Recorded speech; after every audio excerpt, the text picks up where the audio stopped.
திமுக 100 தொகுதிகளுக்கு மேல் வெற்றி பெறக்கூடாது என 10 முதல் 15 தொகுதிகள் வரை திட்டமிட்டு தோல்வியடைய வைத்துள்ளதாக புதிய தமிழகம் கட்சியின் தலைவர் கிருஷ்ணசாமி தெரிவித்துள்ளார்.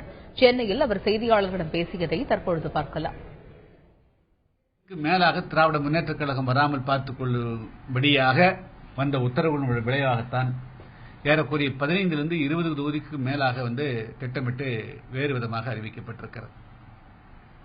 அதன் காரணமாகத்தான் நாங்கள் அந்த இரவே மறு எண்ணிக்கையை நடத்த வேண்டும் என்று தேர்தல் ஆணையத்தில் புகார் அளித்திருக்கிறோம்.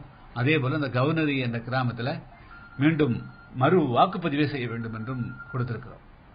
ஒட்டுமொத்தத்தில் இந்த தேர்தலை பொறுத்த மட்டிலும் மிதமிஞ்சிய பணம் ஏறக்குறைய 3 மாதங்கள் 4 மாதங்களுக்கு முன்பாகவே ஆளுங்கட்சியால் வாக்காளர்களை பணம் கொடுத்து விலை கொடுத்து வாங்குவதற்கு உண்டாக திட்டமிடப்பட்டு அந்த பணத்தை முன்கூட்டியே நகர்த்தி கொண்டு சென்று விட்டார்கள்.